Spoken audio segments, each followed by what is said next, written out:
Hey everybody, I'm Zach. And I'm Jesse. And you're watching Tesla Time News. Episode 223 on Now You Know.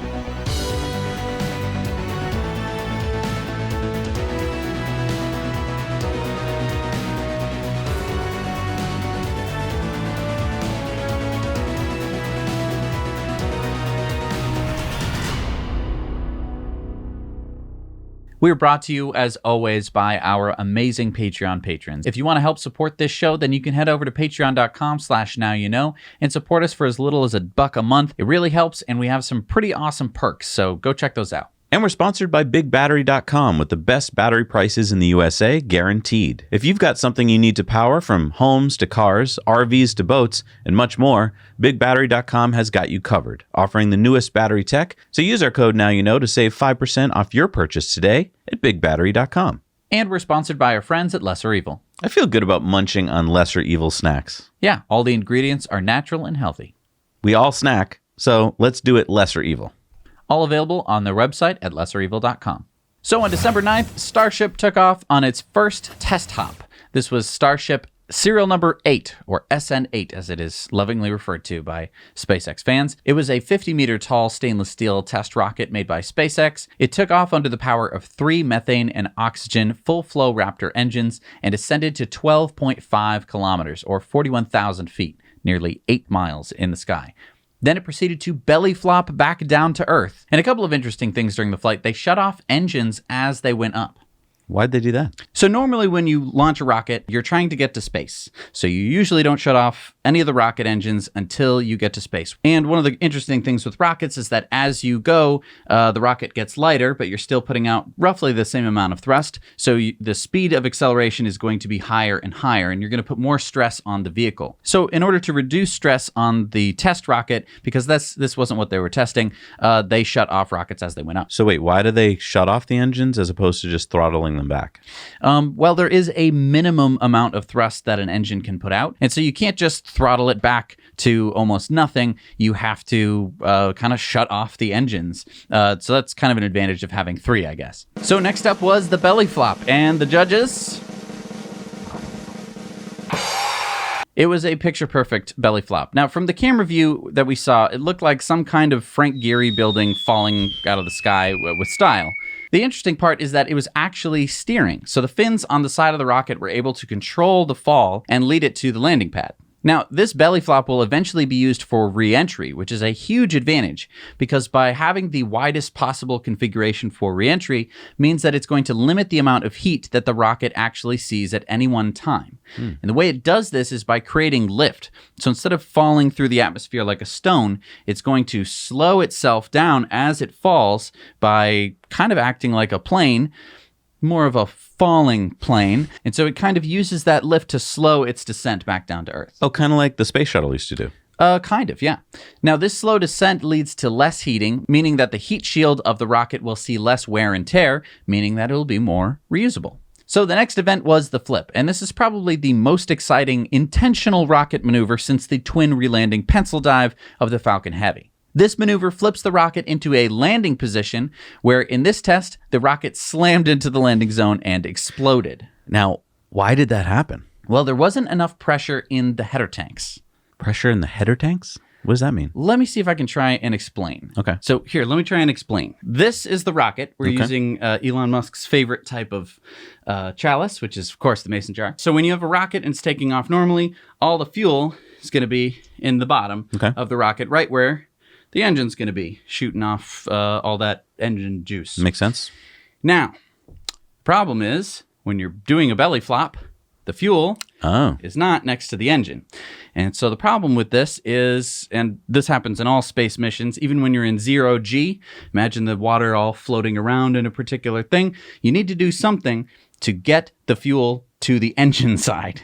So in this case, you have what's called a header tank, which is a smaller tank that you pressurize. This allows you to start the engine, which then pushes everything forward. And in that moment of pushing, you have pushed everything to where you need it to be. And then the rocket flips up and begins its descent like that. Okay, so what happened? So there wasn't enough pressure in the header tank of the methane. And this meant that the engine was fuel starved, not oxygen starved. but fuel starved, which meant that the fuel mixture was too oxygen rich and it didn't have enough fuel, so it wasn't creating enough thrust. You also see during the test some green flashes. This was the engine being burned up by the exhaust. Oh, wow. Because basically there was so much oxygen in that fuel mixture that it's what's called an engine-rich fuel mixture when you have parts of the engine flying out of the engine itself. Is that what the green flame is? Yeah, so we're not exactly sure what happened, but definitely something bad. That's copper being oxidized by the oxygen and being burned and thrown out of the bottom of the engine. Now, this could have been because one of the engines became extinguished, the right engine that you see in the live stream. The left engine then compensates for that, slams into the other engine, or it might have, and the engine bells, the things that you associate with the engine, are actually copper and Inconel. So if it broke, that could be why we're seeing such a big flash of green. And then, of course, it didn't have enough thrust, so it slammed into the deck pretty hard and exploded. But I want to point out that Elon knew there was a good chance this test wasn't going to go off okay. He even tweeted probably 1/3 chance of completing all mission objectives. So this is a rocket test. It's not meant to be perfect. It's meant to learn. Exactly. And this was a mostly successful test of Starship. We had the Ascent. We had the longest running of any Raptor engine, which was Raptor number 42, all the way up to the Apogee. And then you had a successful belly flop. It was able to steer the rocket all the way to the landing pad. The flip worked. Again, it was just the header tanks that was the issue, and that will hopefully be solved in upcoming tests. Now, they did have SN9 almost ready to go, but then it actually tipped over inside the high bay. As we speak, they're currently trying to recover it. But again, they're very good at making rockets pretty fast at SpaceX. So if SN9 doesn't fly, it might be SN10. Now, what is this post-apocalyptic view that we're seeing here? So this is Elon walking around the wreckage of the rocket that night. Wow. So, after everything, I guess, had cooled down, the engineers went out to investigate what went wrong from the wreckage. And I mean, look at this amazing shot. This looks like something you'd see out of Star Wars. Yeah. I mean, all you need to do is add 2 setting suns, a couple TIE fighters screaming across the sky. And I think this story is really important because the way the mass media portrayed it was that, SpaceX failure. It's not a failure. This is amazing. This is going to lead to us going to other planets and going around our planet on Starship. And this is just the first of many tests that are needed to get us there. So if you want to share this story with your friends and family and tell them that this was a good thing and what actually took place, head on over to our Now You Know Clips channel where we've chopped this into a bite-sized clip that you can share with them. All right, so Elon sent an email to employees this week. Didn't we report on this last week? He sent out another email. Oh, okay. This one said, "We are fortunate to have a high-class problem of demand being quite a bit higher than production this quarter. To ensure that we have the best possible outcome and earn the trust of the customers and investors who have placed their faith and hard-earned money with us, we need to increase production for the remainder of this quarter as much as possible. I would only send this note if it really mattered. Super appreciated, Elon. By the way, please send me a note directly if you see ways to improve output, but feel that your voice is not being heard." Pretty powerful email. Yeah. You get this. It does a couple of different things. One, lets everyone know what's going on, which is nice if you're an employee. The other thing is that you think, okay, I can send a note to Elon if my superior isn't listening to me. And it sends a message to the superiors that it's like, if I don't listen to my employees, it's probably going to get to Elon, and he won't be happy with me if I told some employee, no, use the number 7 wrench, not the number 10. And it turns out that the number 7 wrench was perfect for the job, So that, I think, is pretty powerful. Tesla needs to deliver over 180,000 cars this quarter to achieve their 500,000 car goal. Now, I kind of wish that Elon would send out a similar email addressed to service center employees because I feel like that's part of the company that really is customer facing where they do have more issues. Yeah, I think an email would probably go a long way. And to help boost deliveries, Tesla announced this. Effective December 12th through December 31st, all undelivered Model 3s and Model Y vehicles, excluding Model 3 standard range, that deliver by December 31st will receive 1 year of free supercharging. So kind of par for the course for Tesla to give a little extra incentive for customers to get their cars by the end of the quarter. Now, undelivered cars, does that mean just any car that's undelivered or specifically cars that were going to be delivered but then weren't, like inventory cars? Yeah, I think it's inventory and cars that weren't accepted by customers for whatever reason. And another email went out to certain Tesla employees last Friday to take a long vacation. Wait, what? Well, Model S and X production line employees at Fremont were told to take December 24th through January 11th off. Nice. They'd get 1 week with full pay and regular paid holidays, and the rest would be without pay. In fact, they were asked to volunteer and help with deliveries at delivery centers on days that they have free. So was there a reason given? Is this because there was a low Model S or X demand, or is it because they're tooling up for a refresh? I mean, there was no reason given in the email.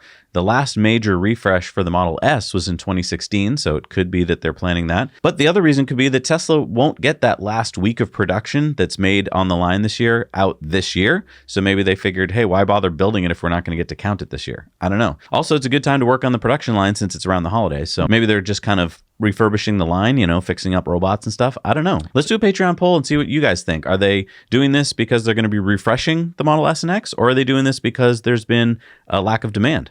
Could be plaid, could be a number of different reasons. We're going to put a bunch of different reasons out on our Patreon poll, which you can sign up for at the $2 level on patreon.com/nowyouknow. So Tesla completed an at-the-market capital raise last week, issuing $5 billion in new stock, with Tesla stock now being valued over $600 a share. So why did Tesla raise money? I mean, doesn't that dilute the stock? Yeah, it dilutes it by about 1%. But I mean, remember, at $600 a share, this is post-split. Remember the pre-split days, folks? This would be $3,000 pre-split. So it's a hefty share price, which means they don't have to dilute as much as they would have. In fact, let's see Elon's reasoning here. We're kind of debating, like, should we raise money or should we not? It wasn't like a 100% sure thing. In the end, we thought, well, we can retire a lot of the debt and increase the security of the company. Probably a good thing. And for less than 1% of dilutions probably makes sense. But we're neither here nor there on that. I think it could have gone either way. So the money's for really debt retirement, you're saying today? Debt retirement, and I guess to have a bit more of a war chest, or I guess at the end of the day, what is money? Money is an entry in a database. Yeah, so let's keep in mind that Tesla already had over $14 billion in cash on hand, and so adding to their cash is good.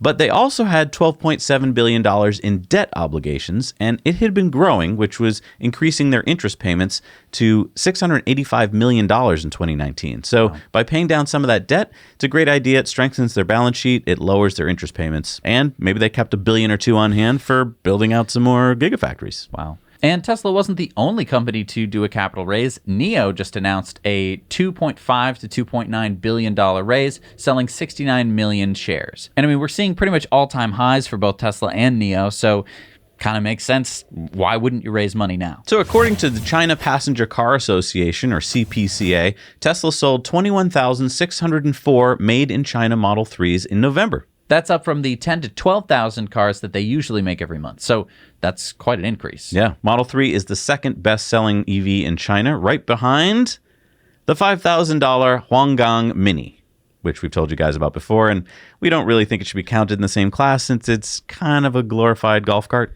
Yeah, they always show it with a very small person next to it. I cannot find a picture of the car with just other things that you could actually scale the size of the car to. So if anyone can just send me a picture of that car with something that we know the size of, that would be great. So this is really good news because people might have expected that there would be a slowdown in Model 3 sales with the made-in-China Model Y coming online soon, but this does not appear to be the case. I think that there is just a lot of demand in China because China is an enormous market. Now, speaking of the Model Y, what is that?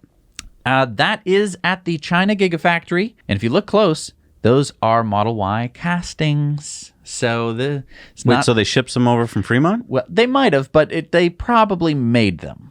Oh, so they've got a Gigapress or 2 or 3 or 4 at Giga Shanghai. Yeah. So that's going to be pretty exciting for Model Y. As all these other OEMs talk about we're starting to get it. We're going to put electricity in our cars. That's great. But as they've been slowly doing that, this just shows that Tesla's way out in front. They've got Gigapresses at their factories. Again, we should talk about the Gigapress for just a second. The Gigapress is you're basically casting a huge part of the car. No other auto company is doing this or has done that ever. Or can do it at the moment. Or can do it, right. Tesla has put a lot of resources into metallurgy, into all of this different technology, whereas most car manufacturers don't even think about most of this stuff. Yeah. All right, so speaking of other car manufacturers, GM has released a teaser video showing that the GM Hummer EV pickup truck is real, I guess. They showed some winter testing at GM's Milford Proving Grounds. And at the end of the video, we get some voiceover saying, "We're changing our game," which, okay, good. Great. And the license plate was kind of interesting. OMG real? What? Why did they put that on there? It's one of those, like, the lady doth protest too much. We're changing our game, I guess. Where it's like, no, it's real. You trust us. I don't know. It just doesn't give me a good feeling. I know that they're just clueless marketing people and they're like, oh, wow, what can we put on the license plate? I don't know why you wouldn't put Hummer. Right. Maybe that license plate was taken.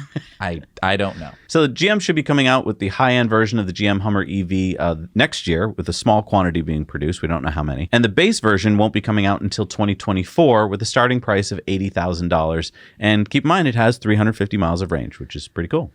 Yeah, okay. I just don't like the look of it. All right, well, do you like the look of this? Bollinger just released this tweet telling us about their new design, which is kind of the production-ready design of the B1 and the B2. So not only do we get the tweet, but we went to their website and looked at their new images, and they're offering it in a white color. So that's the B1, which is the SUT. Wait, the what?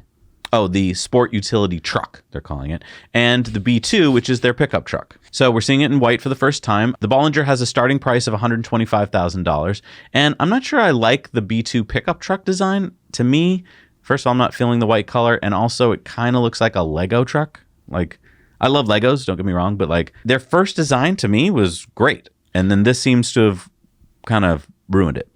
I mean, I don't see much of a difference between the first design and this design. I think it's the white that's really throwing us off. I think that if it wasn't white, I think that it would look better in basically any other color than white. Because I think it has like a washing machine kind of look to it, because it's a white, like a refrigerator, right? That kind of look. I don't think that it's a bad looking truck. I think that for a big, blocky, strong, I paid $125,000 for this truck. That's kind of the look. I think the good news here is that if they're making these changes for getting ready for production, that means that they're in talks with whoever they need to be making it. And these are probably the production pieces they need, which I'm hoping means it'll be coming out sometime soon, but they haven't given us a date. So I'm a little worried. You know, you're seeing the stats here, which is cool. Some really good stats for the truck. The starting price is a little troubling, but I guess it was never meant to appeal to just the average truck user. Right. And, you know, we're not talking about a mass market truck. They're not going to be selling, you know, hundreds of thousands of these. This is a boutique kind of play, but I think that it's a positive one, because even if most people can't afford this truck, if they see it and they think it's cool and they're like, man, I want that truck, but I can't afford it. You've bound to have said that about some kind of car in your life. You're like, oh, that cool Ferrari is neat, but I can't afford it. You want to get something else like it, and unlike every other car on the road, this thing's electric, so you're going to go, well, I want an electric car. So the next time you're thinking about, oh, I want an electric pickup truck, maybe you're thinking Cybertruck, maybe you're thinking Rivian. So White Hat Hacker, Green the Only, has tweeted screen grabs of the dev controls in Tesla's AutoPilot. So what are we looking at here? So these green boxes are things that are turned on in full self-driving beta, and the gray boxes are features that haven't been turned on yet. So some of the things are easily understandable, like enable stopping for stopwalks and don't stop at green light. Those are currently on. But what about chiropractor adjust skeleton? Oh, yeah, it's a fairly easy to understand. I use my car as a chiropractic tool all the time. I just punch it, and then you go, and you go, ah. That's right? probably exactly what it means. But it doesn't end there. There are pages after pages of settings. As Green says, so many settings, it takes you several minutes to even read them. And the cool part to me is that a lot of them aren't turned on. Oh, a lot of them aren't turned on yet. And I mean... And I don't even understand most of them. Right. And you got to figure... They haven't even added all of the, you know, the controls behind all of the buttons yet. Like, they're going to probably add more of those buttons for, like, you know, stop for deer in dark, cold conditions. Right. Like, they're going to have a whole bunch of different things that are going to be able to turn on and off. But just the ones that we're seeing, they haven't even turned them on yet. And the cars are still driving pretty amazingly on the full self-driving beta. I would love it if our viewers could help decipher what these mean. Yeah, maybe in the comments below, if you can help tell us like what some of these cryptic things mean, it would be great. And a huge shout out to Dirty Tesla for this awesome driving footage. Go check out his channel for the latest on what full self-driving beta can do. And check out X Crash Royals Tesla on full self-driving beta 5, passing a garbage truck all by itself. I don't know where Tesla found all of these awesome test drivers who would film and test, but they did a great job picking them because everyone who has the full self-driving beta is awesome. Yeah, they're doing it safely, and yet they're going and trying all these different things out. Oh, and one interesting thing I did find in there that made sense to me is there's California Stop and California Boost. So I know the California Stop is not stopping at a stop sign. Right. What's California Boost? I'm guessing it's kind of like your chiropractor setting where it's like drivers in California drive really fast, so maybe it's like extra speed limit on the highway kind of thing. I don't know. I didn't know that was specific to California, but okay. I don't know. So Zero Labs is creating a modular EV platform. So let's talk about this because it's kind of interesting. Zero Labs is making a skateboard platform, much like the one that you'd see in pretty much any Tesla. And they're using this to create a solution for that classic car or truck that you love. Oh, I get it. So basically you have like a 1974 Bronco and you don't want to let go of it because it's not passing emissions and they're not going to... engine broke. Right. The wheels fell off. And so you can buy this modular EV platform, basically take the top off your Bronco, plunk it back down onto this platform, and you're good to go. And it's got some pretty impressive specs. You can take a look at some of them here. The other interesting point was that they made a list of all the things that they're not, which I actually very much respect. What do you mean? So on Zero Labs' website, they have a list of all the things that Zero Labs is not trying to accomplish. And it's a pretty long list. Some of them are jokey hokey. One of them is affordable. So it is certainly not going to be an affordable option. It's not going to be like, oh, my Civic died. Oh, good thing I'll get a Zero Labs. No. This is for the really nice classic car that is in someone's garage that doesn't run anymore, or they want to run it on electricity, or they're worried about like, gas car bans coming in the future. And they're like, but I want to keep my Bronco for my grandkids. I think that this is what they're trying to do. Yeah, I mean, they're making it for classic 4x4s from 1947 to 75, muscle cars, two-door coupes, and classic pickups, all basically up to 1975. Rivian has announced plans to have fast charging in places far away from cities and interstates, such as mountain bike and hiking trails, as well as kayaking and climbing spots. Yeah, CEO RJ Scaringe said, "We're excited about the opportunity to create Rivian charging locations that aren't on the interstate, that help draw you or enable you to go places that normally are not the kinds of places that invite or welcome electric vehicles because of charging infrastructure. We spent a lot of time thinking about how you can essentially create these curated drives where, depending on your point of interest, you can pick different paths. If you want to stop midway through the trip for a 1 mile, 2 mile, or 5 mile hike, here's a route that you want to take and here's a charging location right next to it." So this is really cool. Yeah, it's going to include high-speed DC chargers capable of 140 miles in about 20 minutes, according to Rivian, which is kind of basic supercharger speeds, so that's excellent. But those don't include the destination locations, which I think are going to be the hiking trails. So I think that the destination locations are going to be not DC, so probably in the level 2 range, which is totally fine. Right, because, a 2 mile hike is going to take you a while. Right. Now, this is what Rivian said that they were going to do from the start. Back when I interviewed RJ Scaringe, back in the olden days when we could talk to people without masks. Was that 2019, I think? I think somewhere back there. He said that this is kind of exactly the plan that they were going to do. Now, the question for me is how complete this network is going to be, because unlike Tesla, they aren't going to be starting from scratch. Rivian can rely on some charging infrastructure that already exists in the wild. Well, you know what? We're going to be getting a Rivian in June, and I think one of our first trips should be up north to New Hampshire. So let's look at the map and see what we could do. Yeah, so this is where I hope Rivian starts to do something, because there are no Electrify America chargers in New Hampshire. Actually, there's one. There's one in Seabrook, New Hampshire, which if you live in New Hampshire, doesn't really count. Why doesn't it count? It's not New Hampshire. When you think of New Hampshire, Seabrook is not the place that you think of. Oh, so you're thinking the White Mountains or something like that. Yeah, there's nothing. The whole rest of the state. Seabrook, New Hampshire is basically Massachusetts and Maine. It used to be Massachusetts and Maine. Hold on, New Hampshire people. You can agree it's not New Hampshire. So, oh boy. Whatever. You just opened a can of worms. It's not most people in the state of New Hampshire don't have access to He's Seabrook. dug himself in. So the question for me is, there's a lot of work to do to expand the fast charging network in order to get people to places that are not cities. Right now, Electrify America can basically get you between most cities in the United States, except in all of the northern half of the middle of the country. So the DC charging network is going to be important for Rivian. But then the destination chargers, that's the question for me. How complete is this network going to be? Are they going to focus on particular areas at a time? Is it going to be like Lake Tahoe is Rivian City? Basically, any hiking trail has a charger. And how many chargers are going to be at each particular hiking trail? Or is it going to be more like Tesla's supercharger network, where they had a skeleton of a network that could basically kind of just get you from point A to point B, and then they filled it in from there? It really is too bad that Rivian can't use the Tesla supercharging network, because if they could work those two networks together, it would be awesome. Yeah, but with the investments that Rivian has had, it's clear that they're not going to be working well with Tesla. There's also the lawsuit against Tesla. And Jeff Bezos and Ford don't really play ball nicely. Right. Yeah. Now, my other question is going to be, why didn't they just focus on hotels? Because for level 2 chargers, you need to be there for quite a long time.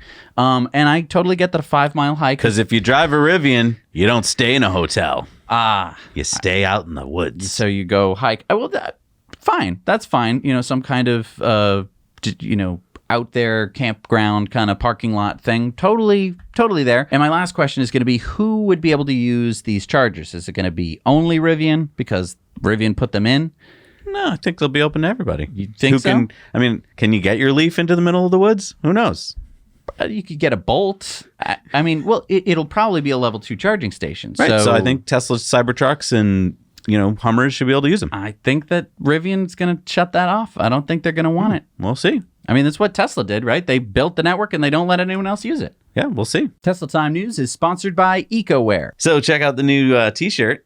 This YouTuber drives a Model 3. Yeah, I think most people aren't YouTubers. Oh, well, the cool thing is you can change YouTuber to say whatever you want. So you can say this grandmother or this uncle.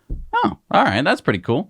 And I like mine because it's got the Starship right on it right there. Believe Elon. Yeah. I like it. Yeah, so head on over to EcoWare, where we've got free shipping on everything. We've got beanies, hoodies, jackets, hats, and we've got new designs uploaded every week. And we carbon offset the manufacture, shipping, and life cycle of your purchase, and we plant a tree for every order. So San Patricio County Judge David Krebs, who is involved in the approval of a $1.7 billion steel dynamics plant in Sinton, Texas, said the project should be ready for production of steel by 2021. Why are we talking about a steel plant? Oh, yeah, sorry. This steel plant reportedly will be supplying Giga Texas with steel. Oh, so Cybertruck steel. And Starship steel. Makes sense, right? So let's take a look at this map where Sinton, Texas is. Oh. Can you see where it's between? It's right between Austin, where the Gigafactory is, and Boca Chica, where the Rocket Center is. Okay. All right. That's smart. Good spot for it. And speaking of Cybertrucks, Tesla Time News is sponsored by Cybertruck Owners Club. There you'll find a crowdsourced reservation tracker that you can update and find your place in line. Check out their website for Cybertruck news, discussions, and community for Cybertruck enthusiasts and future owners. And they have a 3D configurator allowing you to visualize the Cybertruck in any color, wrap, and logo, both on screen and in augmented reality. Now, our very own Ethan reviewed the Mercane WideWheel Pro, which is available through Fluid Freeride. On any relatively smooth surface, the WideWheel feels excellent thanks to its dual front and rear suspension. This scooter is extremely fun to ride, and it will get just as much use as a fun recreational scooter as it will a commuting scooter, since it's more than capable of delivering in both ways. If you have the money, and you want a scooter that makes you stand out from the rest, look no further than the WideWheel Pro. You can check out the full review on our Now Let's Review channel, where we have tons of cool reviews on all sorts of sustainable products and e-mobility devices. Now I just wish the weather were nice enough so I could go out and scoot. Yeah. So Uber and Aurora announced last week that Uber's self-driving technology division is being sold to Aurora. So how much is Aurora paying for it? Because I thought Aurora was a startup with probably not a lot of cash on hand. Uber is paying Aurora $400 million. Okay. No. I think you mixed that up. You said that Uber is paying Aurora, but Uber is selling their autonomous driving division to Aurora. So you mean that Aurora is paying Uber $400 million? No, I said it right. Uber will invest $400 million in Aurora for a 26% stake in Aurora, and Uber's CEO Dara Khosrowshahi will join Aurora's board of directors. In return, Aurora will eventually put all of their self-driving cars on Uber's platform. This deal now values Aurora at $10 billion. Okay, but you said that Uber sold their self-driving division to Aurora. So how much did Aurora pay for it? Nothing. What?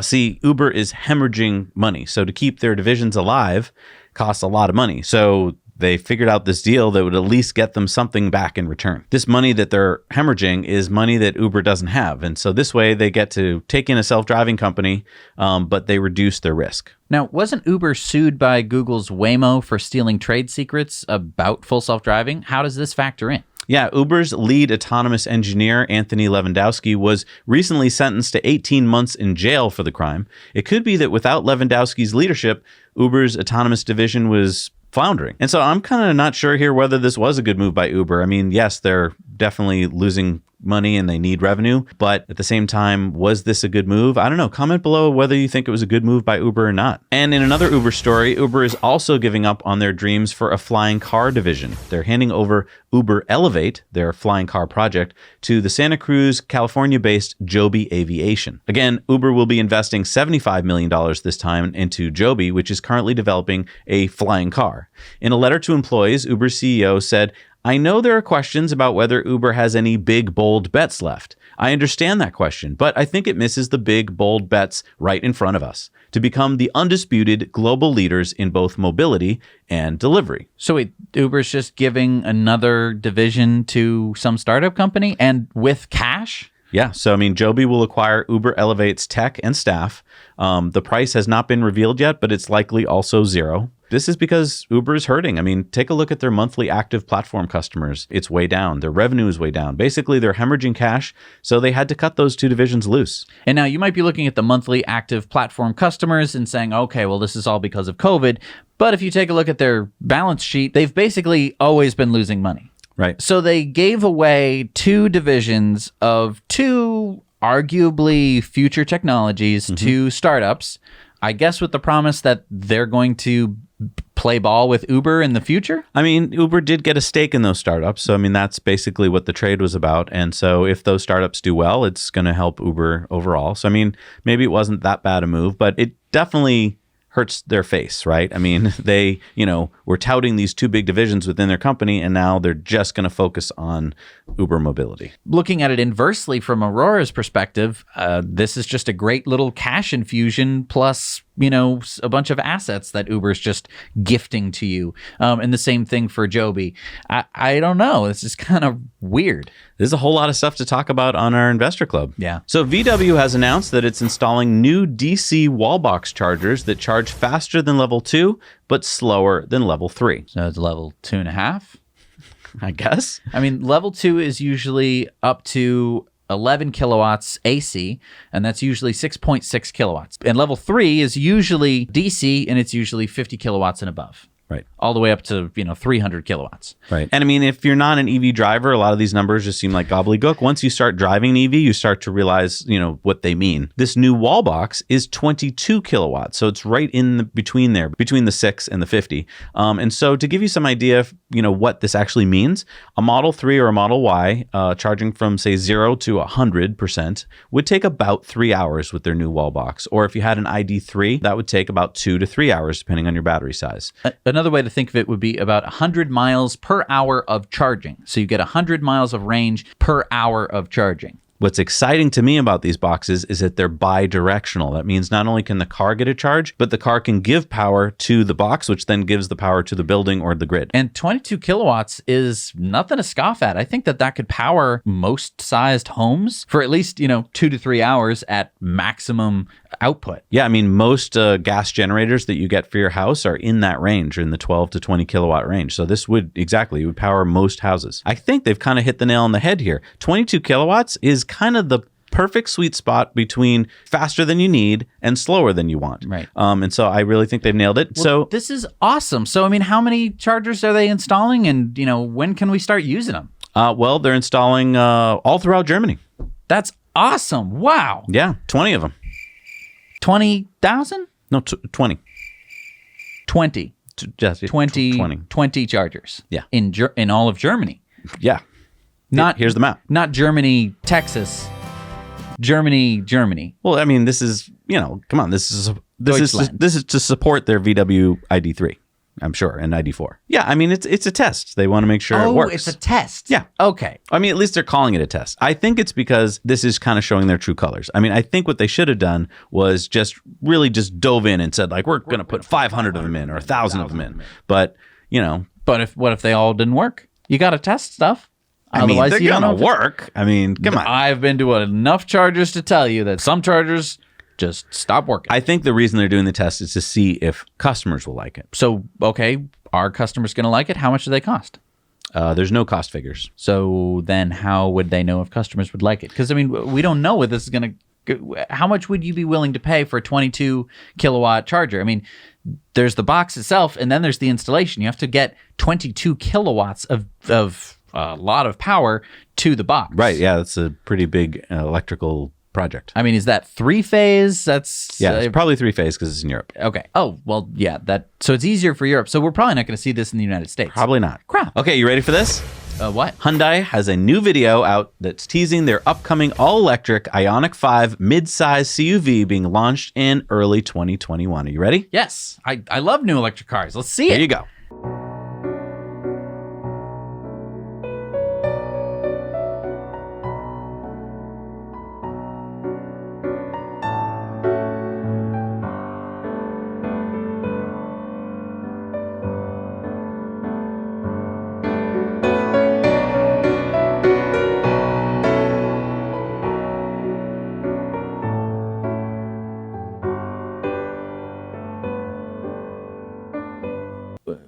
No, keep playing the video. That was it. That was the whole video.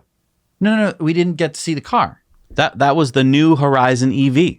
No. Let me. Okay, you must No, it not. wasn't. There was no car. Okay, you probably don't get it. Let me read what the marketing department said. Okay. The teaser aims to build anticipation and spark curiosity about Ioniq 5 by emphasizing 3 extras to be offered by the all-new model. Extra Power for Life calls attention to Ioniq 5's vehicle-to-load V2L bidirectional charging capability. Extra Time for You highlights its fast charging capability. And Extraordinary Experiences hints at the BEV's soon-to-be-announced array of features.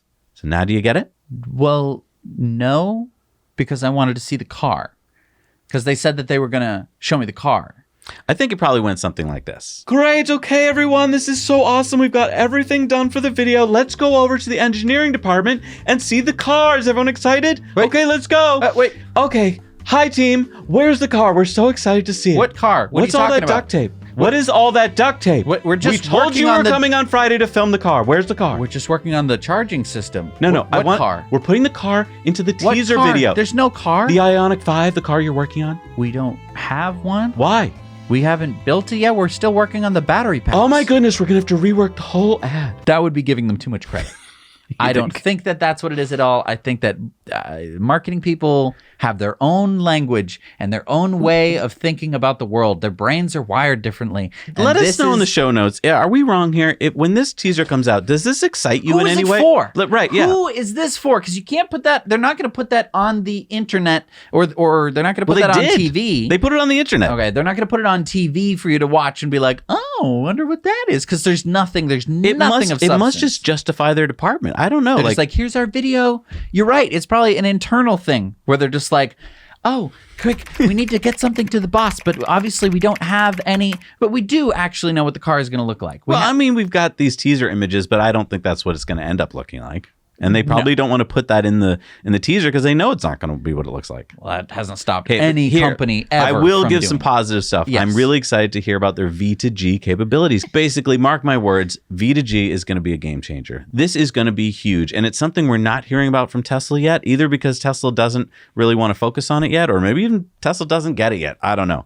But this is going to be huge when all these mobile batteries are driving around that can actually power the grid. Yeah. Now, you may remember the great report that our friend Brian Riebe did for us a couple of months ago on the Well Done Foundation, who are capping abandoned oil and gas wells. Well, Brian has an update for us. Hi, Zach and Jesse. Brian Riebe here, and I just wrapped up my 6-part deep dive into my week with the Well Done Foundation in Montana, where they were monitoring methane emissions and plugging an abandoned oil well. It was a really great week and very informative. And since I've left, they've wrapped up that well site and it looks great. They've also already started deploying new monitoring equipment onto the wells to make sure that they're getting good data for their offset calculations. They're moving full steam ahead into 2021 with a goal of plugging about 30 wells around the country and accelerating from there. If folks have questions about the project or the foundation, they can either let me know or leave a comment down below, and I'll be sure to take a look at those and maybe do another Q&A episode with the Well Done Foundation to clear up anything I may have missed. But I want to take a minute to thank you and Jesse for the tip on the story and for letting so many people know about the need to plug these wells. It's a really exciting project and there's much more ahead. Now you know. Wow, thank you, Brian. You can check out Brian's entire 6-part series on the Well Done Foundation, where he goes in depth on the fantastic work they are doing on Brian's YouTube channel. We'll put the link down below. You should definitely go check it out. Now, I would like to take this opportunity to announce that EcoWare is working with the Well Done Foundation. So when you buy a tea coming up, we are going to help cap a well. Buy a tea, cap a well. That doesn't really roll off the tongue like buy a tea, plant a tree. I know, but it's super important, right? These wells are emitting so many greenhouse gases into the atmosphere, and Curtis and the group over at Well Done Foundation are doing such an amazing job. We figured we need to help them. I've got it. You'll look swell and help cap a well. All right, I like it. You'll look swell. I also think we should come up with a cap. You know, I'm capping a well right now. Oh, we need to get some shirts. Yeah. Some cool cap and well shirts. We're working with them right now. So stay tuned for that. And remember that every time you head over to EcoWare, you're helping to cap a well. So last Monday, a complaint was filed by the Brandenburg State Chapter of the Nature and Biodiversity Conservation Union and the Green League. And the Administrative Court in Frankfurt an der Oder issued an interim injunction imposing a temporary halt to clearing and to allow for an examination of the case in view of the rapid progress of the clearing work. Among the concerns was the destruction of habitats of protected species of sand lizards and smooth snakes, disturbing them during their winter hibernation. So this kind of sucks for Tesla. I'm sorry. This just in. The Administrative Court in Frankfurt Oder on Thursday ruled that the tree clearing can commence because Tesla has done enough to protect the snakes. Wait, this just in. 3 hours later on Thursday, the Higher Administrative Court of Berlin-Brandenburg has overruled the Administrative Court ruling. Now Tesla is not allowed to cut down the trees for the time being to give time for review. Wow, that happened fast. So yeah, there's this back and forth between you can't cut down the trees, you can cut down the trees, you can't cut down the trees. So right now, Tesla cannot cut down the trees. They need to review for these smooth snakes. So the area in question is 83 acres of trees that Tesla will be building logistics facilities on right next to Giger Berlin. Now, let's just remember that this is not a natural forest. It was actually a tree farm for the manufacturing of cardboard. So while I am all for not cutting down forests, this was never a forest. It was a tree farm. It was a farm, yeah. And I mean, the other thing here is that the environmental group is claiming that trucks might run over the snakes and the lizards. And while that may happen, as we're speaking right now, I'm sure there's foxes and other animals out there eating the snakes and the lizards because that's how it works. And I'm all like you. I'm all for environmental protection. But I really think this is hypocritical if Germany didn't do anything about VW's Dieselgate until they were caught, and now wants to claim that it's more important not to build out our new, sustainable future. We just need to stop it because we have to wait for the end of the winter. And then what? We're going to move the snakes and the lizards? So they did last time. They had to have special people to go get the snakes and the lizards and relocate them, which, it sounds great. It's just that for the number of lizards and snakes that you might be saving by doing that, how many other species of animals are going extinct right now due to wildfires, other climate change issues. Exactly. We're in a race right now to save the planet, and we have to move fast. And let's just be honest about what this is, okay? This is certain groups in Germany that don't want Teslas to succeed. They want to slow them down so that VW and other companies can catch up. And let's just say it as it is. And it's not everyone in those environmental groups, right? I'm sure that there are plenty of well-meaning people in those groups who just don't want the lizards to be hurt. It's an older kind of environmentalism, this I'm going to chain myself to a tree to prevent it from being cut down, except that these trees were planted to make cardboard, and it's not an old growth forest. It's kind of using environmentalists against each other to be like, don't hurt the lizards. And it's like, the lizards aren't all that's at stake here. All right, it's time for Going Green. So Danish startup Nordic Harvest has just picked the first harvest from their new 14-story high vertical farm. They will be able to harvest fresh lettuce and herbs 15 times a year from the 7,000 square meter or 75,000 square foot warehouse. This is all lit by 20,000 LEDs powered by the wind. Yeah, it's CO2 neutral. All the water and fertilizers are recycled. Their produce should be hitting supermarket shelves in Denmark in Q1 of 2021. And if you want to learn more about vertical farming, Zach visited a vertical farm called Freshbox Farms, and you can watch that episode here. So I just want to talk about the fact that when you move farms to these vertical farms, you actually get to reforest regular farms back into what we just talked about, forests. Actual forests with, underbrush and different kinds of trees and habitat for different kinds of animals. And I want to talk about water. To farm this way, you use 1 liter for every kilogram of produce. Yet when you're farming the traditional way, you use 250 liters for every kilogram of produce. So it's a great way to save on water. And the interesting thing here is that Nordic Harvest isn't allowed to call their produce organic. And that is because the laws have been written to say that you have to have organic soil, and they don't use soil. And so because of that stupid loophole, they can't call it what it really is, which is organic. Because, of course, with great conditions, you don't need to fertilize with unnatural fertilizers, and there's no pests, so you don't need to spray for any pests because you're inside a building. Exactly. But so is this just Danish law? No, I think this is law in many countries. I understand the laws probably were written before they thought of this, but they should rework the laws. As Elon has said many times, like laws get written and then they just get left there. We should rewrite them because the intent here, right, is to make sure that your food is organic, free of pesticides and other inorganics, and that's what they're doing. All right, it's time for Into the Future. Escape into the future. So remember the movie Interstellar, and they had these autonomous tractors plowing the fields? Oh yeah, Matthew McConaughey. Yeah, those are cool, right? But I think they were diesel powered. They didn't really say what they were, but you're going to like this story because it's real life. Okay. A company called Monarch Tractor has just unveiled the Mark IV autonomous E-Tractor. So it's an electric tractor. It has mapping features to help the tractor navigate around the farm, and the farmer can enter in tasks for it to do on their smartphone. Wow. Take a look at these specs here. It's got twice the torque of a regular tractor. It's got power outlets so the farmer can plug in their tools, 70 horsepower, 10 plus hours of operation. That's a full day. 2,200 pounds of lift capacity. It has the driverless mode included, 10-year battery warranty. Okay, but this thing's got to cost a lot.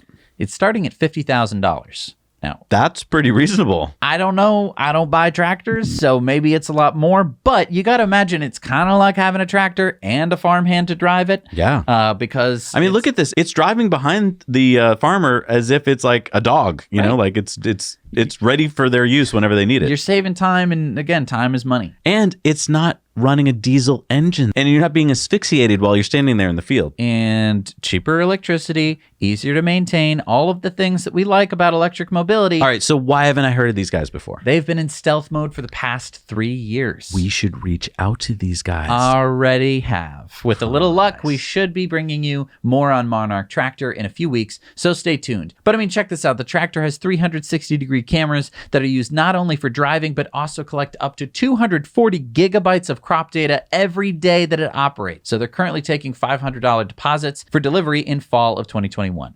Wow, I wish I had a farm. I know. All right, it's time for Sunspots. So Peachtree Corners Smart City in Georgia and the Ray have installed the USA's first road surface solar panels on an autonomous vehicle lane. The solar road is located on a section of Technology Parkway's autonomous vehicle test lane, and it will produce more than 1.2 megawatt hours of electricity that will power a level 2 EV charger at the City Hall. The Wattway solar panels were manufactured by Colas Group, which is a French company. And Brandon Branham, who is the CTO and Assistant City Manager of Peachtree Corners, said, "While this new form of 100% green renewable energy will begin with supplying power to an EV charging station, our vision is to begin to power more existing infrastructure across the city off-grid. We look forward to installing more panels throughout, which may include sidewalks, bike lanes, and many more surfaces." And now, how cool is it that a city has a CTO? Yeah. I think more cities need that. You go on most cities' websites, and it's like What year is this? 1994. Well, don't worry. We got Lou in the back. He's working on the website every day. But yeah, I think this is really cool. It really fits well in Georgia. Georgia is a place that does not get a lot of snow. So having solar panel roads, pretty smart. Yeah. And now, is this the same peach tree that in Georgia that has the golf carts? There's Peachtree Corners in the south, and there's Peachtree in the north. So you don't want to get those confused. No, You're if it's like, I'll meet you in Peachtree Corners. okay, I'll see you there. Hey, where are you? I'm in Peachtree. Where are you? I said Peachtree Corners. Oh, but I thought, this place looks futuristic too with all these golf carts around. And if you want to get solar, but on your roof, but you have a lot of questions, like many people do, then contact our friends over at Energy Pal. They're the energy experts that help homeowners go solar for less. All right, it's time for video contributor stories, and we're looking for more. So if you have a story to tell about something going on in your neck of the woods, make sure to shoot it in landscape, where Jesse gets very mad. Make sure there's no music on it, and send it to Zach at nowyouknowchannel.com, and you might make it onto the show. We've got Michael with a potential Cybertruck tank turn. The 3-point tractor turn, and it's made up of the 3-point turn, which we're all familiar with. 3-point turn is you drive up, you back up, you drive up, you back up, you drive up, you back up, and you go. Okay, what's the tractor turn? Well, if you've worked on a farm, you already know the answer. But the tractor turn, they lock up one of the drive wheels. They power the other drive wheel and make the turn like that, and off they go. You notice when I did the tractor turn, the front end went through the rocks here. That's why I came up with the 3-point tractor turn. Okay, we'll start out here. You're probably going to lock up this rear tire here. Power this one in reverse if it's a 1 motor. Power these two in reverse if it's the 2 motor. You go halfway around. Then you lock up this pivot tire. Again, you power these two forward, or this one forward if it's only a 1 motor. You pivot around and off you go. How about the 3 motor? Okay, the 3 motor, the car would pull up here, probably lock up one of the front tires. Power these two forward and this one in reverse. Pulls it around like that. And the car would lock up this tire.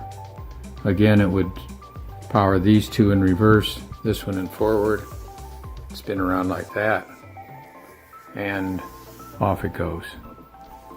Now, what inspired coming up with the 3-point turn? Well, we've all seen the Rivian in their tractor turn. They've got 4 motors, so their pivot point is right smack in the middle. And an example would be they power these two in forward, they power these two in reverse. The car spins around like that, and off it goes. Well, that's it for today. Bye. All right, it's time for the Patreon bonus stories, and we're going to be covering QuantumScape's latest battery data and what we think that might mean for the company. Also, Elon tells us why he moved to Texas. So if you want to see those stories and more, you can head over to patreon.com/nowyouknow and watch for as little as $1 a month.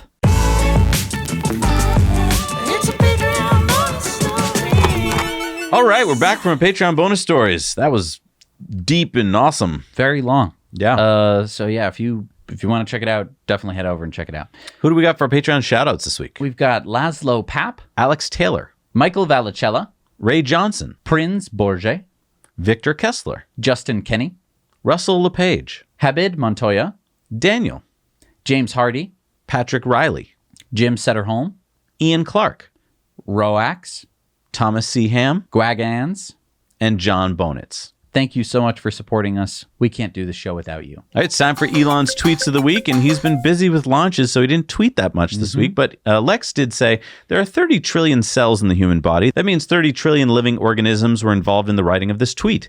Each of us humans think of ourselves as one individual, but we are a bustling civilization of life. Elon said we are mobile cell colonies, carrying even more symbiotic bacteria than cells. 40 trillion more bacterias. Yeah, we're just bacteria farmers. Yeah. Well, we're not the farmers. Then Wonder of Science said, flying over the Earth at night in the International Space Station from Shanghai to South Korea. Elon said, near orbital space is the fastest way to travel long distance on Earth. I mean, After seeing SN8, I am more sure than ever that in a few years, we're going to be doing intercontinental space travel on a Starship. I am so psyched. Wow. Then S. Padre said, Elon, can you please save this nose cone as a monument to remember? And Elon said, agreed, should be preserved in memory of SN8. And I mean, that's cool. That's wicked cool. That's wicked cool. Yeah. That has to be a centerpiece at the spaceport for sure. You generally... What's exciting here is that this is like when you look back on the 60s and the space, going to the moon and you're like, oh, that was cool. We're living it now. This is the history in the making. Wait till they land on the moon with one of these. Yeah. And wait till we land on the moon in one of these. I know, right? I mean, there's nothing stopping us if they can make those rockets that quick. I want to go. Yeah. Chris B said ISS just received a phone notification that it can expect its packages to arrive in 40 minutes. Elon said, knock, knock, singing telegram. Yeah, so just so you know, there's a Crew Dragon up there, but there's also a Cargo Dragon up there. So SpaceX has 2 capsules on the ISS now. And Eric X posted this picture of Starship, and Elon said, Ship leeward side will be bare metal. Windward will have black hexagonal heat shield tiles. And Pranay asked, are you still planning on using the transpiration cooling for the most unsafe/exposed areas, or are just heat shield tiles sufficient? And Elon said, I still have a soft spot in my heart for transpiration cooking. In theory, it would use more mass than a tile heat shield, but that remains to be seen. And then he corrected himself. He meant cooling. what is transpirational? I mean, I know we cool ourselves by sweating. Right. Is this the Starship's going to sweat? That was one idea that he had floated at a particular point in time. So yeah, you would have a porous metal on the windward side of the ship, and then you would put something that would evaporate on the outside of the ship. So instead of the ablative heat tiles that you have, say, on the space shuttle or any of the capsules that you see re-entering the Earth's atmosphere, it would look like shiny stainless steel, and it would just sweat. I don't want holes in my Starship. Yeah, it'd be really little holes. Okay. But like a lot of them. Okay. All right, so what are the results of our Patreon poll last week? So our Patreon poll was, does hitting advanced 5 times really work? So this is in a Tesla. You go to the software page settings, and you can choose between standard and advanced. If you tap advanced 5 times, it's supposed to give you the latest update. Does it work? 22 people said that it worked. Out of how many? Out of 104 people who said that it didn't work, or at least hadn't worked for them, but maybe they had already been fully updated. 6 people said that if you hold advanced, it also works. So unlike a normal poll where the majority wins, I think that if anyone at all, plus or minus a error factor, I think that it works.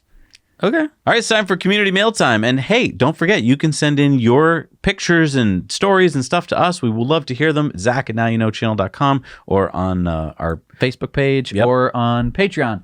But remember, if you're sending videos or pictures, to please shoot it in landscape, because this is our eyes are shaped like this, and they're not shaped like this. Community mail time. All right, so Felix was out riding his bike in Barcelona, Spain, when he saw this. Now, that appears to be a Ford Mach-E, like a launch event? Yeah. Well, that actually reminds me, our buddy Kyle Connor from Out of Spec Motoring and the Electric Performance Channel got a chance to test the Mach-E. Yeah, so let's see it. Well, we can't show you the footage until tomorrow because of legal reasons. But you know what we can do? What? We can put Kyle's review up on the Now You Know Clips channel tomorrow morning at 6 a.m. Oh, because that's when we could show it? That's the time that we can show it. So you can watch it after 6 a.m. Wait, so how do I see it again? You have to go to the Now You Know Clips channel, okay, hit the subscribe button, and click the little notification bell, and then you will get notified tomorrow as soon as you can see Kyle's review of the Mach-E. Wait, I could see inside it? Yes. All right. And see it drive. All right, I'm there. All right. Our buddy Richard just got his Tesla Kila. Wow, and he hasn't drunk it yet. I don't think that you're supposed to. What? Well, I don't know. Like, I want the bottle more than anything else, and I want it to be right there. Vicky sent us these awesome pictures and video of a Model Y that's ready for the holidays. Nice. And Garrett sent us footage of a Tesla parade in Atlanta. Look at all those cars getting ready for a parade, huh? Wow. Oh, Teslas, I should say. And that's the record-breaking parade, right? I hope so. Awesome. And our friend Christopher on our Now You Know Investor Club Slack posted this in the Australian Companies channel. Much about it, but there's these guys that I watch on YouTube, and their name is Zach and Jesse, and they're always reporting on like electric vehicles. This is an Australian Post EV. Just spotted it right outside my building. But oh, and there's another one down there. Yeah, we have an Australian Companies channel. Wow. All right, it's time for our supercharger reviews, and these are sponsored by our friends at Evannex, the Tesla community's accessory store. If you're looking for awesome accessories for your Tesla, check out Evannex and use our discount code NowYouKnow to save you $10 on your purchases over $100. And don't forget to upload your reviews of superchargers to our website. So go to nowyouknowchannel.com/supercharger reviews. There's instructions there on how to do it. It's really easy. And then you'll be on our map for all to enjoy. Hey, Zach and Jesse. This is a charger in Kelso, Washington. It's directly right off the freeway. You can see what the freeway is so close by. It's open 24/7. There's no charge for parking.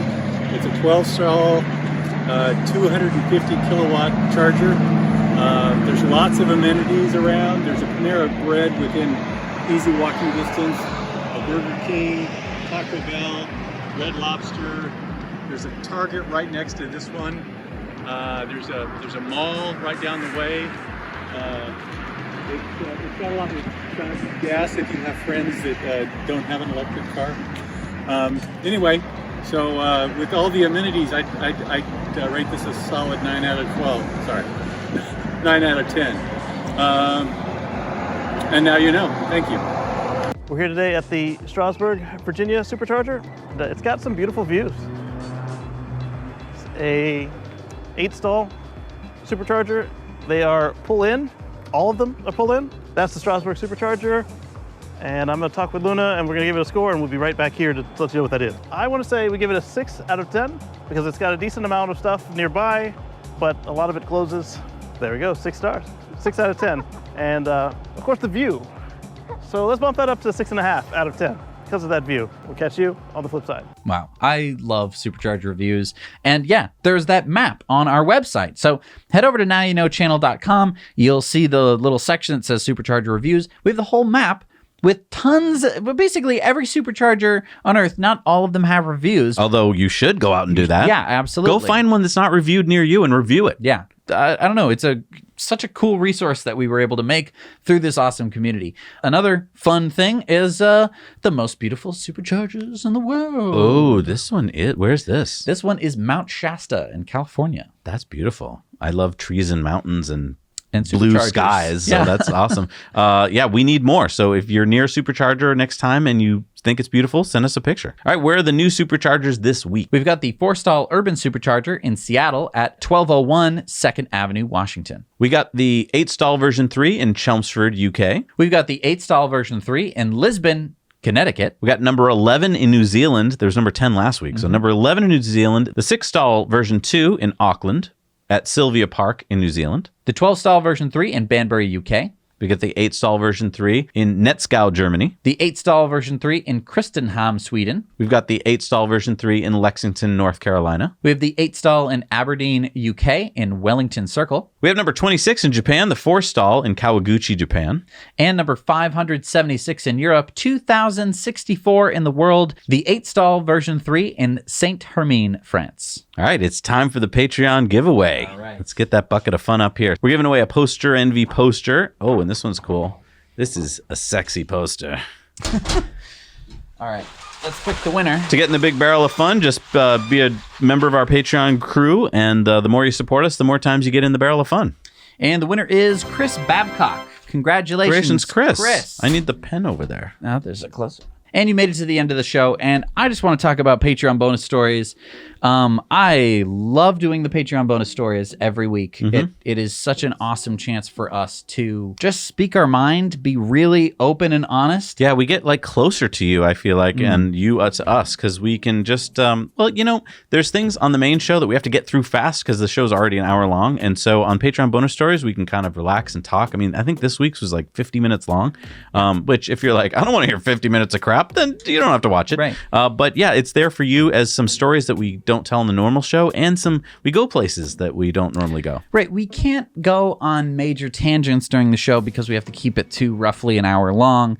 Because, well, I guess we could go longer, but I really think that an hour is already longer than I can watch.